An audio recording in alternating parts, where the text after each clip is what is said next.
باللہ من الشیطان الرجیم بسم اللہ الرحمن الرحیم اعلموا انما الحیاة الدنیا لعب ولہو وزینۃ وتفاخر بینکم وتکاثر فی الاموال والاولاد کمثل غیث اعجب الکفار نباتہ ثم یہیج فتراہ مصفرا ثم یکون حطاما وفي الآخرة عذاب شديد ومغفرة من الله ورضوان وما الحياة الدنيا إلا متاع الغرور سابقوا إلى مغفرة من ربكم وجنة عرضها كعرض السماء والأرض أعدت للذين آمنوا بالله ورسله ذلك فضل الله يؤتيه من يشاء واللہ ذو الفضل العظیم ما اصاب من مصیبت فی الارض ولا فی انفسکم الا فی کتاب من قبل ان نبرأها ان ذلک علی اللہ یسیر لکی لا تأسوا علی ما فاتکم ولا تفرحوا بما آتاکم واللہ لا يحب كل مختال فخور الذين يبخلون ويأمرون الناس بالبخل ومن يتول فإن الله هو الغني الحميد صدق اللہ العظیم۔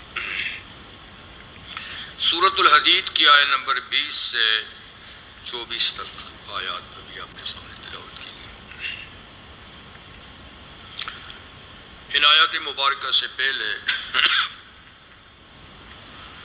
آل ایمان کی جو صورتحال قیامت کے دن ہوگی کہ نور ایمان اور نور اعمال ان کے سامنے اور دائیں طرف روشنی کرے گا اور وہ اس میں جنت کا سفر طے کریں گے پلسرات پر سے، تو منافقین ان کو پکار کے کہیں گے کہ ہمارے پاس بھی روشنی ہے لیکن یہ ٹھیک طریقے سے کام نہیں کرتی، تو ذرا مہربانی کر کے ٹھہرو اور اپنی روشنی میں ہمیں بھی کچھ حصہ دو، اس میں ہم چلیں۔ لیکن وہ آخرت کا نظام ہے، وہاں کوئی کسی کی روشنی سے استفادہ نہیں کر سکے گا، تو ان کو کہا جائے گا پیچھے جاؤ، روشنی تلاش کرو، یہ روشنی تمہارے کام نہیں آ سکتی۔ وہ سمجھیں گے کہ پیچھے کوئی جگہ ہے جہاں سے روشنی ملتی ہے، وہ مڑ کر ادھر جائیں گے، اتنے میں بیچ میں دیوار حائل ہو جائے گی، اس طرف جنت اس طرف دوزخ، دیوار حائل ہو جائے گی۔ ان کے کہنے کا مقصد یہ تھا کہ دنیا میں جاؤ، یہ روشنی دنیا سے ملتی ہے، دنیا میں تو کوئی جا سکتا نہیں ہے، تو یوں ان کا ربط تعلق جوڑ کٹ جائے گا۔ وہ پھر بھی پکار کے کہیں گے بھائی یہ کیا ہوا ہمارے ساتھ، ہمیں پیچھے موڑ کے سلسلے ختم کر دیا، تو کیا ہم دنیا میں تمہارے ساتھ نمازیں نہیں پڑھتے تھے، تمہارے ساتھ نہیں رہتے تھے؟ تو کہیں گے ہاں بالکل ٹھیک تھا، لیکن تم نے اپنے دلوں کو فتن میں ڈالا ہوا تھا، تم اندر سے کچھ تھے، باہر سے ہمارے ساتھ تھے، تو لہٰذا آج تو معاملہ اندر باہر کا کھل گیا ہے، وہاں یہ سب راز تھا، کسی کو کسی کے دل کا پتہ نہیں، آج تو دل کی باتیں بھی سامنے آ چکی ہیں کہ تم ہمارے نہیں تھے اور یہ حقیقت ہے، اسی لیے تو اللہ نے بیچ میں دیوار کھینچی۔ خیر، یہ بات ہوگی اور اللہ نے فرمایا کہ آج ہم کسی سے فدیہ لے کر بھی نہیں چھوڑیں گے، معاف نہیں کریں گے۔ پھر کہا تھا کہ کیا آل ایمان کے لیے وقت نہیں آ گیا کہ ان کے دل اللہ سے ڈر جائیں، جھک جائیں، اور وہ آل کتاب کی طرح نہ ہو جائیں کہ جن کے دل سخت ہو گئے تھے طویل زمانہ گزرنے کی وجہ۔ اور پھر فرمایا جان لو کہ اللہ ہی زمین کو زندہ کرتا ہے مر جانے کے بعد بارش نازل کر کے، تو اسی طرح اللہ مردہ دلوں کو بھی زندگی بخشتا ہے وحی کی بارش کر کے۔ جیسے مردہ زمین آسمانی بارش سے تازہ ہوتی ہے، مردہ دل وحی کی بارش سے سیراب ہوتے ہیں، زندہ ہوتے ہیں۔ اور فرمایا تھا کہ جو صدقہ دینے والے مرد اور عورتیں ہیں، اللہ کو جو قرض حسنہ دیتے ہیں، اللہ کئی گنا اس کو ڈبل کر کے ان کو دیں گے۔ اور جو ایماندار لوگ ہیں، یہ صدیق ہیں، یہ گواہ ہیں اللہ کے نزدیک، ان کا بڑا مقام ہوگا قیامت کے دن، ان سے گواہیاں لی جائیں گی، ان کی شہادت پہ فیصلے ہوں گے، اور اللہ ان کو اجر و ثواب بھی دے گا اور ان کو نور بھی عطا فرمائے گا ایمان کا، عمل کا۔ لیکن کافروں کا معاملہ یہ ہے کہ وہ اصحاب الجحیم ہے۔ آج کی ان آیات میں اللہ تعالیٰ دنیا کی زندگی کی ایک مثال بیان فرماتے ہیں کہ جس میں پڑھ کر لوگ گمراہ ہو رہے ہیں، اس کی حقیقت کیا ہے، اس کا دور اور اس کا زمانہ کتنا ہے۔ اگر اس پہ غور کریں تو کبھی بھی اس میں اتنے نہ الجھیں جیسے الجھ رہے ہیں۔ تو فرماتے ہیں علمو، جان لو اس بات کو، انما الحیات الدنیا لعب و لہو، جان لو اس بات کو کہ دنیا کی زندگی یہ کھیل اور تماشا ہے، کھیل اور تماشا ہے، لعب کھیل، لہو تماشا۔ کبھی آدمی کھیلتا ہے، کبھی کھیل دیکھتا ہے، یعنی یہاں یہی ہے، کوئی کھیلتے ہیں، کوئی کھیل دیکھتے ہیں، لعب و لہو۔ اور تفاخر بینکم، آپس میں ایک دوسرے پہ فخر کرنا ہے، وتکاثر فی الاموال والاولاد، اور ایک دوسرے سے مال اور اولاد میں کثرت، زیادتی کو چاہنا ہے، میرا مال، میری اولاد زیادہ ہو، میری شان بڑھے، میرا نام ہو۔ تو اصل میں اللہ تعالیٰ نے یہ تین باتیں ذکر کر کے انسانی زندگی کے تین دور بیان کیے ہیں۔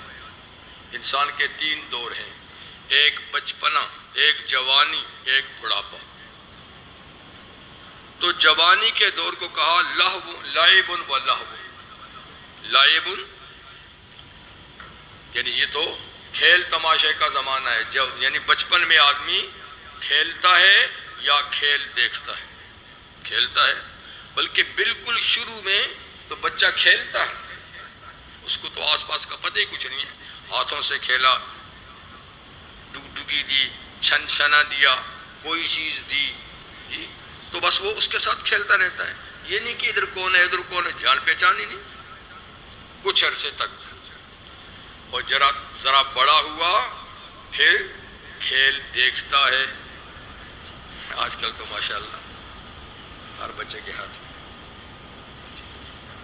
پھر کھیل دیکھتا ہے، ذرا دیکھنے کے قابل ہو جائے پھر دیکھتا ہے، بس اس کو کسی چیز کی ہوش ہی نہیں ہے، کیا ہو رہا ہے کیا نہیں ہو رہا ہے۔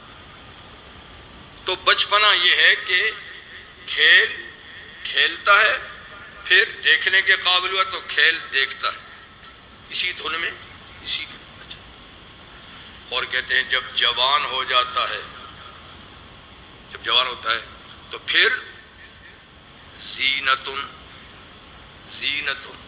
پھر زینت کا دور آتا ہے، یعنی خوش نمائی، کپڑا اچھا ہونا چاہیے، کمرہ اچھا ہونا چاہیے، کھانا اچھا ہونا چاہیے، گاڑی اچھی ہونی چاہیے، دوسروں کے مقابلے میں زیب و زینت بن ٹھن کے نکلتا ہے، زینت۔ اور جب اس سے آگے بڑھتا ہے، بڑھاپے میں جب قدم رکھتا ہے، پھر کچھ چیزیں جوان ہو جاتی ہیں، عمر بڑھاپے میں داخل ہوتی ہے، کچھ چیزیں جوان ہو جاتی ہیں، بینک بیلنس زیادہ ہونا چاہیے، ٹھیک ہے نا، پراپرٹی زیادہ ہونی چاہیے، جائیداد زیادہ ہونی چاہیے، بزنس زیادہ ترقی کرے۔ اور دوسری بات تو آج کل نہیں کہ اولاد زیادہ ہو، یہ پہلے زمانے میں تھا، اس کو بھی وہ قابل فخر بات سمجھتے تھے کہ اولاد زیادہ ہے۔ اب تو تھک گئے ہیں، اب تو کہتے ہیں بچے ایک اور دو، باقی چھوڑ دو، جیسے کہ تمہارے اختیار میں ہیں، کہ جتنے چاہو بھلاؤ جتنے چاہو چھوڑو، یہ بھی خدائی کا دعویٰ کرتے ہیں، لیکن بہرحال پھر بھی چاہتے تو ہیں نا کہ اولاد ہو۔ مال زیادہ ہوتا، نبی کریم علیہ السلام کا ارشاد ہے کہ یحرم ابن آدم و یشب فی اثنا، ابن آدم بوڑھا ہوتا جاتا ہے اور دو چیزیں اس میں جوان ہوتی جاتی ہیں۔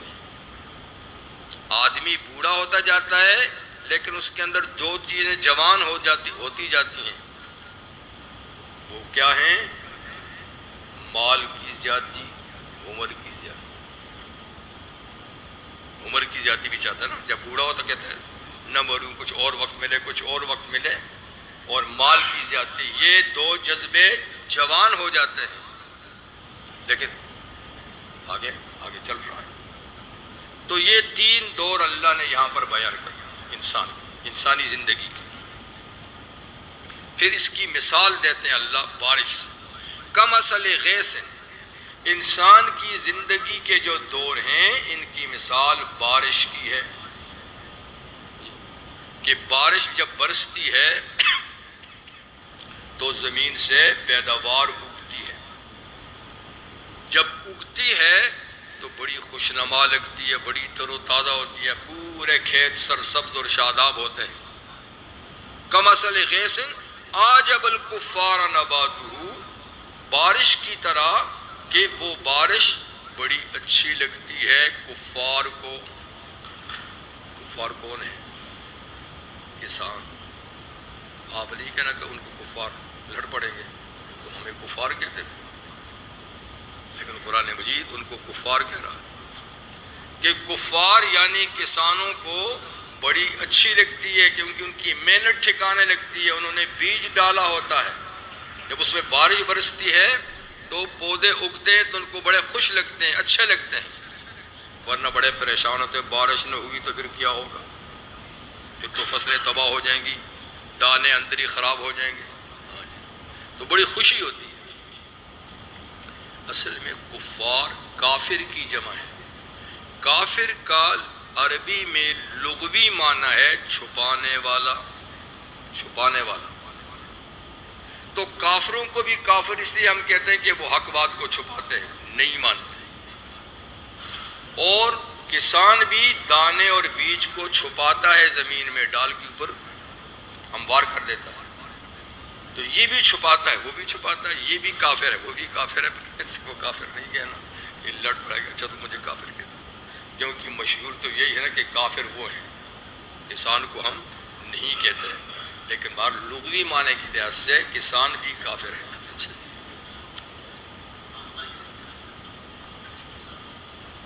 کسان اس کے اور بھی نام ہو سکتے ہیں، نام تو یہ تو استعمال نہیں ہوتا، یہ تو لغوی معنی ہے۔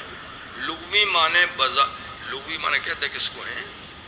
کسی لفظ کے لیے، لفظ اسی معنی کے لیے الفاظ بنانے والے نے شروع میں جو اس کی پہچان کے لیے لفظ بنایا ہے اس کو لغوی معنی کہتا ہے، بعد میں وہ معنی دوسرے لفظوں کے لیے بھی استعمال ہوتا ہے، وہ لفظ دوسرے معنوں میں بھی استعمال ہو جاتا ہے، اس کو مجازی معنی کہتے ہیں، اس کو مجازی۔ تو بعض الفاظ وہ صرف مجازی استعمال ہوتے ہیں، لغوی کبھی استعمال ہوتا ہی نہیں، بعض لغوی بھی استعمال ہوتے ہیں، مجازن بھی استعمال ہوتے ہیں، بعض یہ کہ مجازن استعمال ہوتے نہیں، سارے لغوی استعمال ہوتے ہیں۔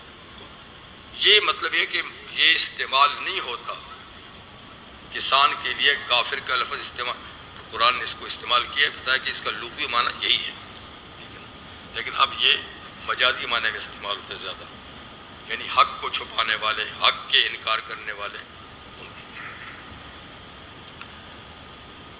ان کو دہقان کہتے ہیں، دہقان بھی ایک نام ہے، دہقان بھی عربی میں کسان کو کہتے ہیں، دہاقین اس کی جمع ہے۔ تو یعنی کسانوں کو بارش جب برستی ہے نا تو خوش لگتی ہے، اچھی لگتی ہے کہ اب ہماری فصل ٹھکانے پہ لگے گی۔ کسی کو تو بارش کا آنا خوش لگتا ہے لیکن کسی کو آنا پسند نہیں ہوتا، دنیا ہے ہی ایسی، کسی کو ایک نعمت کا آنا پسند ہے لیکن دوسرے کے لیے وہ مصیبت ہے، وہ پسند نہیں کرتا، بارش نہ ہو تو اچھا ہے، ہوئی تو خرابی ہو جائے گی، کوئی کہتا ہونا اچھا ہے، نہ ہوئی تو خرابی ہو جائے گی۔ وہ ہمارے ہاں پنجاب میں ایک صاحب تھے، ان کی 2 بیٹیاں تھیں، تو ایک کی شادی انہوں نے کسانوں میں کر دی، کھیتی باڑی، ایک کی کمہار، جانتے کمہار، سب جانتے ہیں ماشاء اللہ، مٹی کے برتن بنانے والے، ایک کی شادی کمہار کو کر دی، ایک کو کسان کو کر دی۔ یہ تو دونوں اپوزٹ بارش کے بارے میں۔ اب ایک دن بچیوں کے ماں نہیں کہا ہوگا یا اس کو بھی کہا ہوگا کہ جاؤ بہت دن میں بچیوں کی خیریت معلوم کرو کیسی ہے، تو گیا اس نے کسان والی کے پاس کرے پوچھا بیٹی کیسے؟ ماشاء اللہ بہت اچھا ہے، بس بابا جی دعا کریں، جی بیجائی کی ہوئی ہے، دعا کرے اللہ تعالیٰ باران رحمت نازل کرے، بارش ہوگی، کچھ اگے گا تو زندگی آسان ہوگی، نہ اگے نہ کچھ ہوگا تو مشکلات ہوگی۔ باپ بیچارہ ہاتھ اٹھا، یا اللہ بارش کر تاکہ ان کی مشکلات۔ اب دوسری کو دیکھنے کے لیے کیا حال ہے، کہا بالکل ٹھیک ہے، اور برتن بنا کے بھٹے میں رکھے ہوئے ہیں، بھٹے میں رکھے ہوئے پکنے کے لیے، دعا کریں یہ بادل آئے ہوئے ہیں، اللہ بارش نہ کرے، اگر بارش ہوگی تو سارے مٹی کا ڈھیر ہو جائے گا، ساری محنت ضائع ہو جائے گی۔ بابا بیچارہ کیا کرے، وہ بھی بیٹی ہے، وہاں بھی ہاتھ اٹھا لیے، یا اللہ بارش نہ کر ورنہ ان کی سارے برتن ضائع ہو جائیں گے۔ واپس آیا، بیوی نے پوچھا ہاں بیٹیاں کیسی ہیں؟ کہاں دونوں ٹھیک ہیں، لیکن ایک تو اجڑی پئی، ایک تے اجڑی پئی، اجڑی جاننا یعنی ایک کا گھر تو اجڑ گیا، برباد ہو گیا، اس لیے کہ میں نے تو دونوں کے لیے دعا کی ہے۔ تو بارش ہوئی تو کمہارنی گئی، بارش نہ ہوئی تو کسان والی گئی، تو ایک کا نقصان تو ہے ہی، میں تو دونوں کے لیے دعا کرایا ہوں۔ تو بات یہی ہے کہ کسی کے لیے نقصان، کسی کے فائدہ دنیا میں ہوتا ہی ہے۔ کہتے ہیں فوائد قوم عند مصائب قوم عند قوم فوائد، ایک قوم کی مصیبتیں دوسری قوم کے فائدے ہوتے ہیں۔ جب 2 قومیں لڑتی ہیں، جس نے کامیابی حاصل کر دی اس کو تو فائدے ہیں، قیدی بھی ہاتھ آ گیا، مال بھی ہاتھ آ گیا، لیکن جو شکست کھا گئی اس کی تو ستیہ ناش ہو گیا، آدمی بھی گئے، مال بھی گیا۔ تو کہتے ہیں ایسا ہوتا ہے دنیا میں، ایک قوم کی مصیبت دوسرے کی آرام کا ذریعہ ہے۔ تو چلیے، میں نے کہا یہاں تو کسان کی بات ہے نا، تو کسان خوش ہو جاتے ہیں جب بارش ہوتی ہے۔ ثم یہیج، بارش سے کھیت اگتا ہے، بڑا خوش لگتا ہے کسان کو، پر پھر بھی ڈرتا رہتا ہے، ابھی پودے کچے ہیں، معمولی ہیں، کوئی تیز ہوا آ گئی، کوئی تیز آندھی آ گئی تو یہ ٹوٹ بھی سکتے ہیں، لیکن نکل آئے ہیں اس پہ خوشی ہے۔ ثم یہیج، پھر بڑھتے بڑھتے وہ پودے جوان ہو جاتے ہیں، ان پہ پھل لگ جاتا ہے، دانے لگ جاتے ہیں۔ فتراء مصفرا، جب جوان ہو جاتے ہیں بالکل اور ان کے دانے خوشے پک جاتے ہیں، تو آپ ان کو دیکھو گے کہ ان کی رنگت بھی بدل جاتی ہے، وہ زرد ہو جاتے ہیں، پیلے ہو جاتے ہیں، پہلے سبز ہوتے ہیں، جب پک گئے تو پیلے ہو جاتے ہیں۔ ثم یکون حطاما، کچھ عرصہ وہ پیلے ہوتے ہیں، ان کے اندر پھر جو دانے بنے ہیں وہ پک جاتے ہیں، پھر کٹ جاتی ہے، فصل کٹ جاتی ہے۔ تو 3 دور ہیں کھیت کے، اگے، پکے، کٹے، کا انسان کے بھی 3 ہی دور ہیں۔ بچے چھوٹے چھوٹے تر و تازہ پھولوں کی طرح، پودوں کی طرح ہیں، بڑے ہوئے، جوان ہوئے، پھر کام کاج میں لگے، کام کرتے کرتے کرتے کرتے جب بڑھاپے میں داخل ہوں، اب جھریاں نکل آتی ہیں، جھریاں نکل آتی ہیں، فصل پک جاتی ہے، اور پھر یہ ہے موت آئی تو فصل کٹ جاتی ہے، موت آئی تو فصل کٹ جاتی ہے، بس یہی یعنی اتنی سی تو بات ہے، اس پہ لوگ کیا کرتے ہیں؟ اس پہ لوگ اپنے آپ کو کیا سمجھتے ہیں؟ ہم ہمیشہ رہیں گے، ہمیشہ جیتا رہیں گے؟ نہیں، یہ تو ایک کھیت ہے بھائی۔ کسی نے کہا ہے اذا الرجال ولدت اولادها وجعلت اسقامها تعتادها تلك زروع قد دنت حصادها، اسی پر کہا ہے کہ جب آدمی کی اولاد بھی اولاد جن لے، اذا الرجال ولدت اولادها، جب آدمیوں کی اولاد بھی اولاد جن لے، پوتے نواسے ہو جائیں، وجعل همومها تعتادها، اور غم پریشانیاں اور بیماریاں اس پر عادت بن جائے آنے کی، آج سر میں درد ہے، آج ٹانگوں میں درد ہے، آج فلان درد ہے، بیماریاں بھی اس پہ آنے کے لیے اپنی عادت بنا لے، آج ایک ہے کل دوسری ہے۔ کہا تلک زروع قد دنت حصادها، یہ اب ایسی فصل ہے جس کی کٹائی کا وقت آ گیا ہے۔ اب انسان ایسی فصل ہے کہ کٹائی کا وقت آ گیا ہے۔ بس ہے تو یہ، لیکن ہم نہیں سمجھتے۔ ہم کہتے ہیں مرنے والے مر گئے، ہم نے نہیں مرنے، مرنے والے مر گئے، ہم نہیں مرنے۔ اللہ فرماتے کہ نہیں ہے دنیا کی زندگی الا متاع الغرور، مگر یہ دھوکے کا سامان ہے، دھوکے کا سامان ہے، تھوڑا سا سامان ہے۔ آدمی دھوکا کھاتا ہے کہ یہ ہمیشہ رہے گا، حالانکہ یہ تھوڑا سا سامان ہے، متاع قلیل، بس۔ اس کے مقابلے میں سابقوا الی مغفرۃ من ربکم، تم نے جو دوڑ لگائی ہوئی ہے جس کام میں، کہا اس کی تو حقیقت یہ ہے، تم جو ایک دوسرے سے آگے بڑھنے کی دوڑ لگا رہے، اس کی حقیقت تو یہ ہے۔ تمہیں دوڑ کس میں لگانی چاہیے؟ سابقوا الی مغفرۃ من ربکم، اپنے رب کی بخشش حاصل کرنے کے لیے دوڑ لگاؤ، ایک سے آگے بڑھو۔ سابقہ مسابقت کہتے ہیں نا، دوڑ لگانا کہ کون آگے جا رہا ہے۔ تو تم دوڑ لگاتے ہو دنیا بنانے کے لیے جس کی حقیقت یہ ہے، تو دوڑ لگاؤ اپنے رب کی بخشش حاصل کرنے کے لیے کہ میں پہلے بخشا جاؤں، میں پہلے بخشا جاؤں۔ اور یہ دوڑ جو ہے نا عمل کی دوڑ ہے۔ وَجَنَّةٍ، اور اس جنت کو حاصل کرنے کے لیے دوڑ لگاؤ، ایک دوسرے سے آگے نکلو۔ عرضها كعرض السماء والارض، جس کی چوڑائی آسمان اور زمین جیسی ہے، اس سے بڑی، یعنی تمہارے نزدیک بڑی کائنات صرف زمین آسمان ہی ہے نا، تو تم جنت کو یوں ہی سمجھ لو کہ زمین آسمان جیسی بڑی جنت ہے، حالانکہ اس سے کہیں بڑی ہے، کیونکہ کم سے کم آخری جنتی کو جو جنت ملے گی وہ اس زمین سے ڈبل ہوگی، جو ایک روایت کے مطابق اس سے بھی 10 گنا بڑی ہوگی۔ لیکن چونکہ اس سے زیادہ کوئی چیز ہمارے مشاہدے میں نہیں جو اللہ بتائے کہ جنت اتنی ہے، اس لیے اس کی مثال دی۔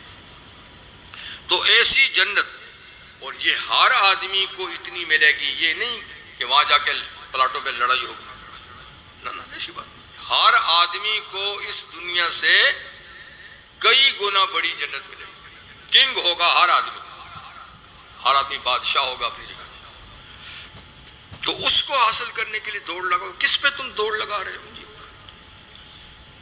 اعدت للذین آمنوا باللہ ورسولہ، یا اللہ پھر اتنی بڑی کے لیے تو کام بھی بہت بڑا کرنا پڑے گا۔ کہا نہیں، کام ہم نے معمولی رکھا ہے۔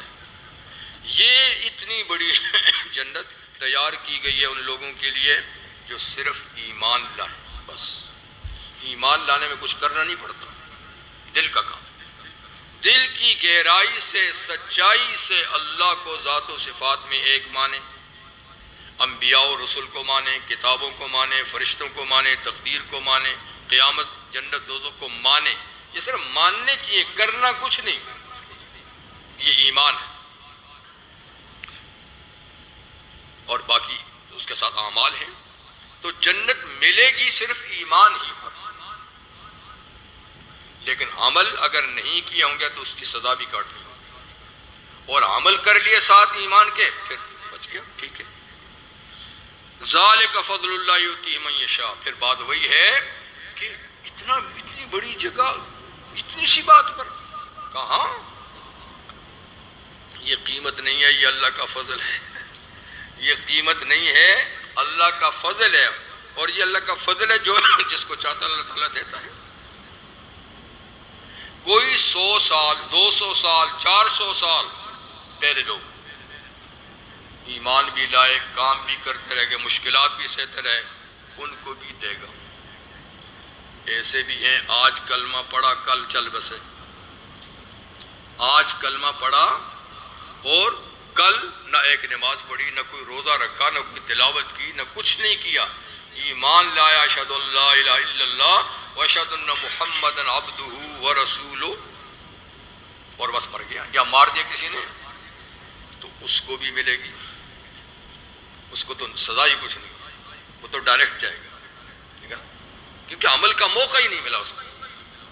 لیکن جس کو موقع ملا ہے اس سے عمل کا بھی مطالبہ ہوگا، جس کو موقع نہیں ملا اس سے صرف ایمان کا مطالبہ ہوگا. تو یہ اللہ کا فضل ہے. بس جس کو فری میں دے دے، جس کو کچھ کرا کے دے. واللہ ذو الفضل العظیم، اللہ بڑے فضل والے ہیں، بڑے. تو جنت کا ملنا اصل میں اعمال ایمان کی نشانی ہے. قیمت کچھ نہیں ہے، ہم کیا اور قیمت کیا. اب اللہ تعالیٰ اس کے بعد تقدیر کا مسئلہ سمجھاتے ہیں، تقدیر کا فائدہ سمجھاتے ہیں، کیونکہ تقدیر بھی ایمان کا ایک حصہ ہے. تو ایمان کے 6 حصے ہیں، ان میں ایک حصہ کیا ہے؟ تقدیر. آمنت باللہ 1، وملائکہ 2، وکتبہ 3، ورسلہ 4، والیوم الآخر 5، والقدر خیری و شری من اللہ تعالیٰ 6. یہ 6 ارکان ہیں ایمان کے. تو تقدیر ان میں سب سے مشکل ہے جس کا سمجھنا، باقیوں کا سمجھنا آسان ہے. تقدیر کا سمجھنا بہت مشکل ہے، اس لیے تقدیر کے مسئلے میں بحث کرنے کی اجازت بھی نہیں. جتنی بات سمجھ میں آتی ہے ٹھیک ہے، نہیں تو خاموش رہو، لیکن اس پہ ایمان لانا ضروری ہے. تو تقدیر کا مطلب یہ ہے کہ دنیا کائنات میں جو کچھ ہو رہا ہے اللہ کی مرضی اور منشا سے ہو رہا ہے. اچھا ہو رہا ہے، برا ہو رہا ہے، نیک ہو رہا ہے، بد ہو رہا ہے، جو بھی ہو رہا ہے اللہ کی منشا اللہ کی مرضی سے ہو رہا ہے. یہ بڑا مشکل ہے. پھر لوگ کہتے ہیں اچھا جی یہ برائیاں بھی پھر اس لیے ہو رہی ہیں، یہ کفر بھی پھر اس لیے ہو رہا ہے. تو اس میں الجھنے کی کیا ضرورت ہے؟ جب اللہ ہر چیز کا خالق ہے تو کفر کا خالق بھی وہی ہے، نفاق کا خالق بھی وہی ہے، الحاد کا خالق بھی وہی ہے، سانپ کا پیدا کرنے والا بھی وہ ہے، شیر کا پیدا کرنے والا بھی وہ ہے. تو ہر چیز کا خالق اللہ ہے، اور ہر چیز کے جس کا فائدہ ہم سمجھیں، جس کا نقصان ہم سمجھیں، اللہ کے نزدیک ہر چیز کسی نہ کسی حکمت کے تحت پیدا کی جاتی ہے. چیزوں کا اچھا برا ہونا آپ کے میرے وجہ سے ہے، اللہ کے پیدا کرنے کے لحاظ سے کوئی چیز بری نہیں، اس میں حکمتیں ہیں. کفر میں بھی حکمت ہے، کیوں پیدا کی، اس کو کافر کیوں بنایا، اس میں بھی حکمت ہے، ہم نہیں سمجھ سکتے. تو اللہ کے کام میں حکمت ہے، ہر چیز کی حکمت ہم نہیں سمجھ سکتے. اسے کہا تم خاموش رہو، میں نے یہ چیز کی ہے، اتنا مانو کہ سب کچھ میں نے کیا ہے، باقی تفصیل میں نہ جاؤ، تم نہیں سمجھ سکتے. یہ ہے تقدیر. لیکن یہاں تھوڑا سا سمجھایا ہے کہ اس کا فائدہ ہے. تمہارے حق میں تقدیر کے عقیدے کا ایک فائدہ ہے، وہ یہاں سمجھا دیا. کہتے ما اصاب من مصیبت فی الارض، نہیں پہنچتی کوئی مصیبت بھی زمین میں، اس دنیا میں، زمین میں تمہارے آس پاس، ولا فی انفسکم، اور نہ تمہاری اپنی جان میں کوئی مصیبت پہنچتی ہے. یعنی زمین میں کہیں بھی کوئی مصیبت آتی ہے، یا خود تمہارے جسم میں کوئی مصیبت بیماری آتی ہے، تو یوں تم نہیں سمجھو کہ اتفاقاً ایسا ہو گیا ہے، بلکہ الا فی کتاب، مگر یہ سب کچھ کتاب میں لکھا ہوا ہے، لوح محفوظ میں خدا نے پہلے سے لکھا ہوا کہ ایسا ہوگا جی، من قبل ان نبرأہا، اس سے پہلے کہ اس مصیبت کو ہم دنیا میں ظاہر کریں، ہم نے پہلے سے ہی وہ لکھ رکھی ہے کہ یہ ہوگا، فلاں وقت میں ہوگا، فلاں آدمی پہ ہوگا، فلاں جگہ میں یہ مصیبت آئے گی، یہ ہم نے پہلے سے لکھ رکھا ہے کتاب میں۔ ابھی یہ مصیبتیں ظاہر نہیں ہوئی تھی، ابھی تم بھی پیدا نہیں ہوئے تھے، تو یہ ساری چیزیں ہم نے پہلے سے لوح محفوظ میں لکھ رکھی ہیں۔ یہ مخلوق پیدا ہوگی، یہ زمین پیدا ہوگی، آسمان پیدا ہوگا، اس میں یہ انقلاب آئے گا، یہ تبدیلی آئیں گی، یہ مصیبتیں آئیں گی، سب لکھا ہوا ہے، اسی ترتیب سے ہو رہا ہے۔ کہا اچھا یہ تو بڑی بات ہے، ابھی چیزیں وجود بھی نہیں آئی تھیں اور پھر بھی ان کے بارے میں سب کچھ لکھا ہوا ہے۔ کہا تمہیں مشکل لگ رہا ہے، ان ذالک علی اللہ یسیر، اللہ کے لیے تو بہت آسان، اللہ کو چیزوں کے پیدا ہونے سے پہلے بھی ان کا علم تھا، اور ان کے اوپر جو مصیبتیں آنی تھی وہ پہلے سے خدا کو علم تھا، تو پہلے سے لکھ رکھا ہے، اللہ کے لیے آسان۔ اچھا جس کا فائدہ کیا ہے؟ کا فائدہ یہ ہے لِكَيْ لَا تَأْسُوا عَلَى مَا فَاتَكُمْ، تاکہ جو چیز تم سے چلی جائے، تمہارے ہاتھ سے نکل جائے، تم سے فوت ہو جائے، اس پہ زیادہ افسوس نہ کرو، اس پہ تم افسوس نہ کرو، یعنی وقتی طور پہ تو تمہیں دکھ ہوگا کہ یہ چیز مجھے ملی تھی، اوہو یہ چلی گئی، ماں باپ چلے گئے، بہن بھائی چلے گئے، اولاد چلی گئی، فلاں فلاں، اور مال میں سے فلانا مال چلا گیا، وقتی طور پہ تو تمہیں دکھ ہوگا، لیکن تاکہ تمہیں زیادہ افسوس نہ رہے ان چیزوں کے جانے پر جو چلی گئیں۔ وَلَا تَفْرَحُوا بِمَا آتَاكُمْ، دوسرا فائدہ اس کا یہ ہے کہ تم زیادہ اتراؤ بھی نہ اس چیز کو جو تم کو ہم نے دی ہے۔ اترانا جانتے ہیں، تکبر بھی نہیں کرو، غرور بھی نہ کرو، یعنی ملنے والی نعمتوں پہ غرور نہ کرو، جانے والی نعمتوں پہ افسوس نہ کرو، تقدیر اس لیے ہے، اس کا یہ فائدہ ہے۔ کیوں؟ جب جانے والی چیز جائے گی تو وقتی طور پہ تکلیف تو ہوگی، لیکن تم سمجھو گے کہ یہ تو ہمارے پاس ہماری تھی ہی نہیں، تو خدا کی تھی، انا للہ وانا الیہ راجعون۔ جب ہماری چیز نہیں تھی، جس کی تھی اس نے لے لی، ہمیں کیوں افسوس ہو؟ تو وقتی طور پہ چیز کے الگ ہونے کا دکھ ہوگا، لیکن کچھ دیر کے بعد وہ دکھ ختم ہو جائے گا، ورنہ تو ساری زندگی کڑتے رہو گے۔ تو چلی گئی، اس نے تو جانا ہی تھا، تقدیر میں لکھا تھا، بس اتنے دن ہمارے پاس نہیں تھی، اور نعمت آئی تو اکڑو گے نہیں، کیوں؟ وہ جی تقدیر میں لکھا تھا اس لیے آ گئی نا، ہمارا اس میں کیا ہے؟ ہمارا اس میں تو جانے والی میں بھی ہمارا کچھ ہاتھ نہیں، آنے والی میں بھی ہمارا ہاتھ کچھ نہیں، تو یا غرور نہیں آئے گا، او میں نے کمایا، میں نے یہ کیا، میں نے وہ کیا، تو آنے پر بھی غرور نہیں ہوگا، جانے پہ زیادہ دکھ نہیں ہوگا، زندگی متوازن رہے گی۔ یہ فائدہ ہے تقدیر کا۔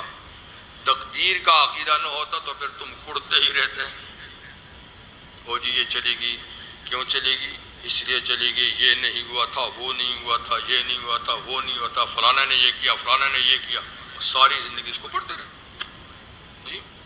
آنے والی چیزوں کی تقدیر نہ ہوتی تو کہتے میں نے یوں محنت کی، میں نے یوں کمایا، میں نے ایسا کیا، میں نے ایسا کیا، اور سر اٹھاتے رہو گے، میں بڑا آدمی ہوں، بڑا محنتی ہوں، بڑا جی طاقتور ہوں، بڑا سمجھدار ہوں، اس لیے تو یہ سب کچھ ہوا۔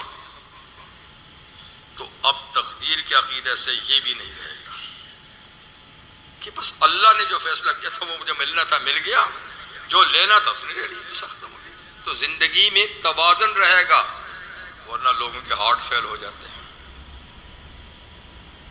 کبھی خوشی کے مارے، کبھی غم کے مارے، اس لیے کہ وہ تقدیر کو نہیں مانتے، وہ اپنی جد و جہد سمجھتے ہیں، تو جب ناکام ہوتے ہیں ہارٹ فیل ہو جاتا ہے۔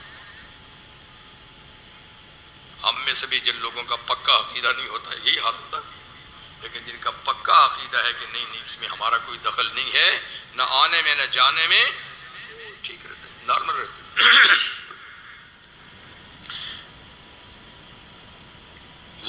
لا يحب كل مختال فخور، اور یہ کہ اللہ تعالیٰ ہر متکبر اور شیخی باز کو پسند ہی نہیں کرتا.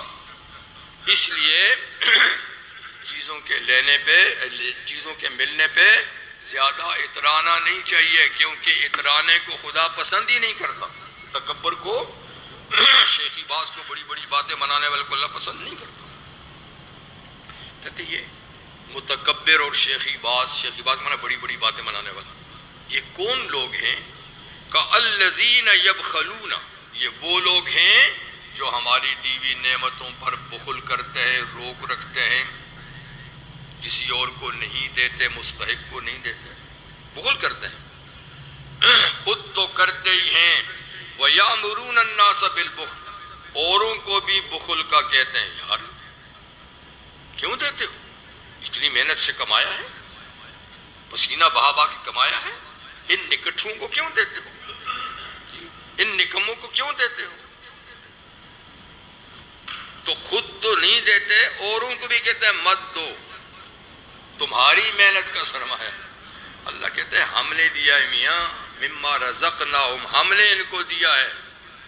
آتوہم من مال اللہ الذی آتاکم، ان کو اس مال میں سے دو جو اللہ نے تم کو دیا ہے. یہ کہتے نہیں ہم نے کمایا.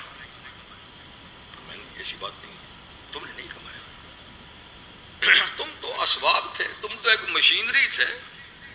تمہیں ہاتھ کس نے دیے، پاؤں کس نے دیے، آنکھیں کس نے دی، قوت اور طاقت کس نے دی، اور دوسرے کے دل میں کس نے ڈالا کہ اس کو کام پہ رکھو، اتنی تنخواہ دو. سارا نظام تو ہمارا ہے، اور تو کہتا ہے میں نے کمایا اور میں نے کمایا. لیکن انسان ہے، بس کہتا ہے میں نے کمایا، میں قابل تھا. وَمَن يَتَوَلَّ، اور جو کوئی منہ پھیر لے اس حقیقت سے، جی فَإِنَّ اللَّهُ الْغَنِيُّ الْحَمِيدُ، تو پھیر لے، ہم اس کو دیکھ لیں گے. اللہ تو غنی ہے، اس کو کسی کی ضرورت نہیں، اور وہ تعریفوں والا ہے. وہ تعریف کوئی نہ کرے تو بھی وہ تعریفوں والا ہے. تو ہم ان کے بھلے کے لیے شریعت دے رہے ہیں، ان کو طریقے بتا رہے ہیں. کوئی منہ پھیرتا ہے نہیں کرتا تو نہ کرے، وہ جانے اللہ کو ان کی ضرورت نہیں. تو یہ آگے پھر تھوڑا سا زیادہ ہو جائے گا اور مجھے پہنچنے پروگرام میں. سبحانک اللہم وبحمدک اشہد ان لا الہ الا اللہ استغفرک.